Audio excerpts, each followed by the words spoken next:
former student of mine said recently on a post on social media, one lesson that she learned in my classroom was to be the adult that a child needed or that you needed growing up. And it meant a lot to me. It meant a lot to me. But what I've realized in processing that is that it goes beyond being the adult that children need. It goes further, right? Our commitment in education is being just the person that you need, right? Whatever that looks like. And one of the things that I realized in looking at recent research around our shortages in education, the crisis that we find ourselves in public education, particularly with people not wanting to come into our field, is that people are burnt out and they are tired.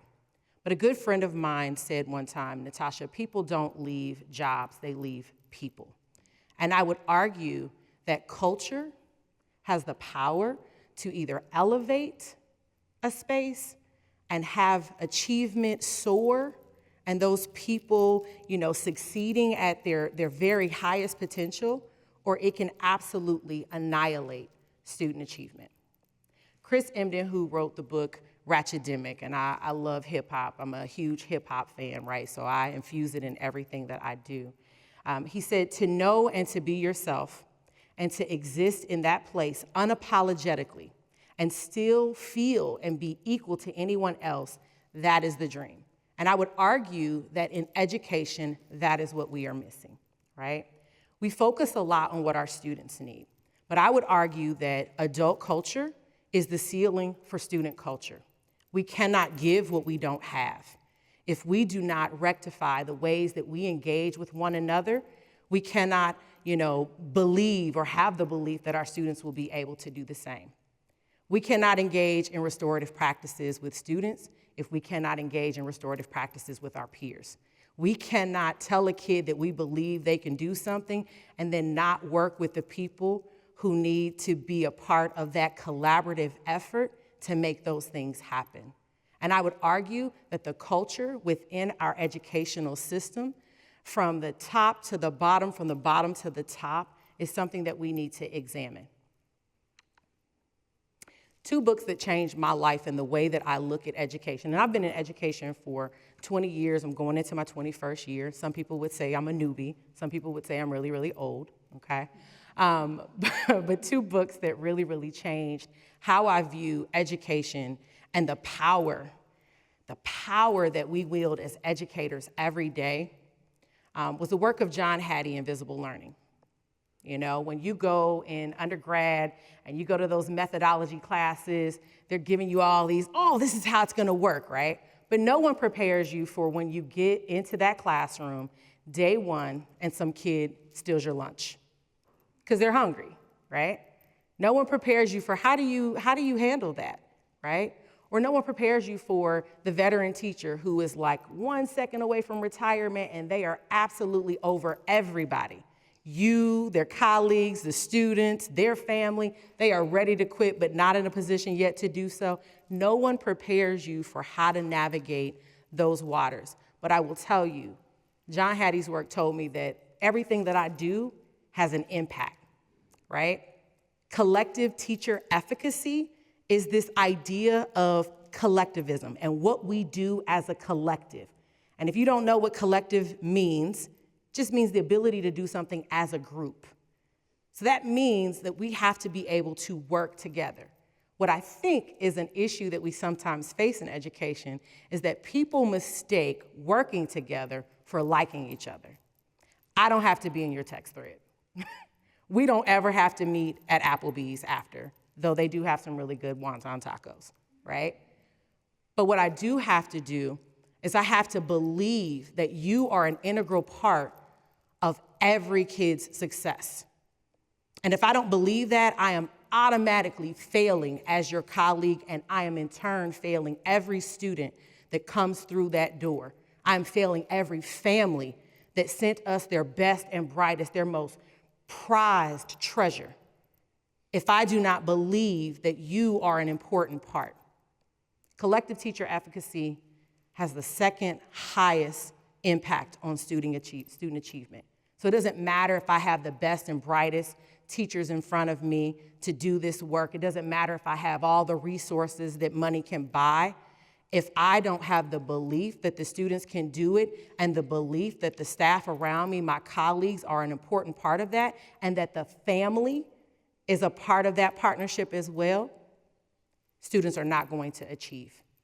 The second book, or the second work that really impacted my understanding of how important my role is as an educator and what we needed to look at a little closer, was the work of Zaretta Hammond.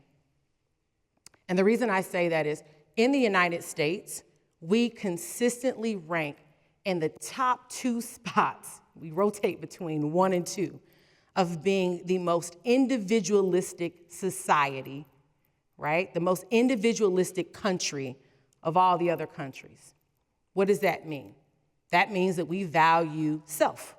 We are self-oriented. It's all about what I can achieve, what I can do. It's all about competition over cooperation. Now, how is that a stark contrast?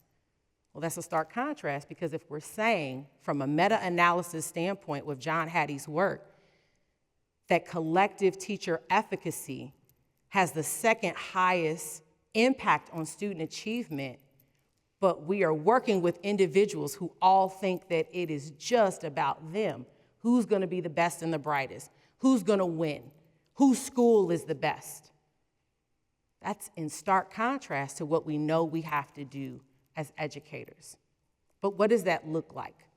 A lot of people mistakenly think that culture is about race. Race can be part of it, right? But religion, all these different aspects of your identity, where you grew up, your age. I'm from Ohio. If I yell out OH, right? No matter where I go, I could be in Florida, I yell it out, someone is going to say it because that's the culture. That's the culture as an Ohioan. And so we have to understand how our culture is creating a platform for our students to be propelled closer to their dreams and the things that they want to accomplish, or how it's taking them further away. And in order to do that, we have to look at how does the adult culture foster those same things. If I walk into a teacher workroom, a lounge, and I don't say good morning to someone because I just don't like the way they looked at me this morning, right? And we know that happens. Everybody knows that happens. Or, oh, I don't talk to such and such because, oh, they have meetings after the meeting, right? Where they say disparaging things about our leaders or about our students. So instead of having the conversation where I call them in or call out those behaviors, I just avoid them. Well, what does that mean in terms of their role within, educating our students? If I'm choosing not to talk to my intervention specialist, how can I say that I'm absolutely advocating and accommodating my students in the best way? I can't. We can't do it alone.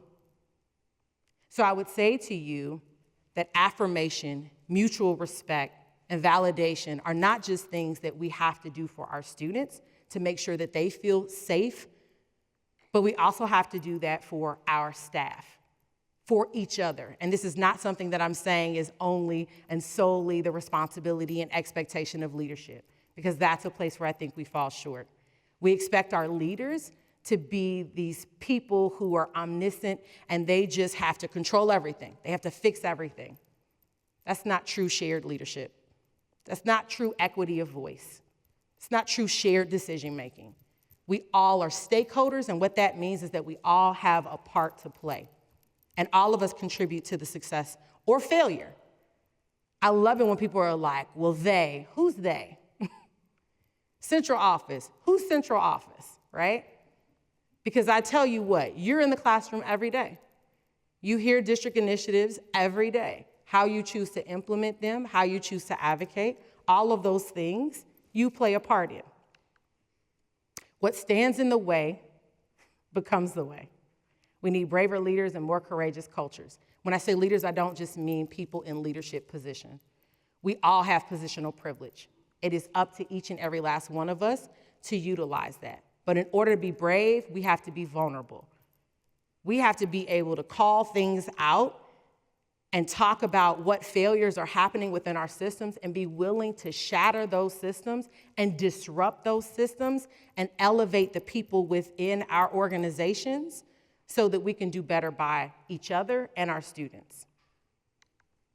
How can we do that? So I propose there are 6 mindsets that we need to shift. I'm a big advocate of, we cannot have deficit thinking in any area of our organizations, our field, our lives. So 6 mindsets. This is where it starts. And I know some of you will probably be like, oh, 6 is a lot, Natasha. I get it, but baby steps, right? The first is get comfortable with being uncomfortable. We're never gonna get better if we don't talk about things. So if we're not willing to have the conversation, we're just gonna keep talking around in circles and throwing a bunch of things at the wall and hoping that they stick. And what we know in education is that that's not what ends up happening. We just waste a lot of money, a lot of time, and a lot of resources. And then we have the same problems. We throw an intervention out there, we don't do anything to, monitor it, and then we wonder why it fails. Trust does not equate friendship. I can trust you to do your job, but it doesn't mean I have to necessarily be friends with you. Get rid of echo chambers. If you constantly seek out the same people all the time, you need to have diversity of thought. You need to have people who are going to challenge you to think differently. Elevate accountability and learning over perfectionism and blame culture. Learn how to rumble with grace, okay? Be able to talk about it, but not act out in anger or violent ways when someone doesn't agree.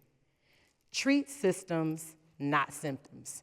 We got to do root cause analysis in order to create some sustainable change. So what, now what? What are you going to do? I gave you 6 mindsets. Think about how you are showing up and how you are contributing either positively or negatively to the culture within your building, within your district, within your role, within your classroom, as a parent, as a community member, and make one actionable step. Thank you.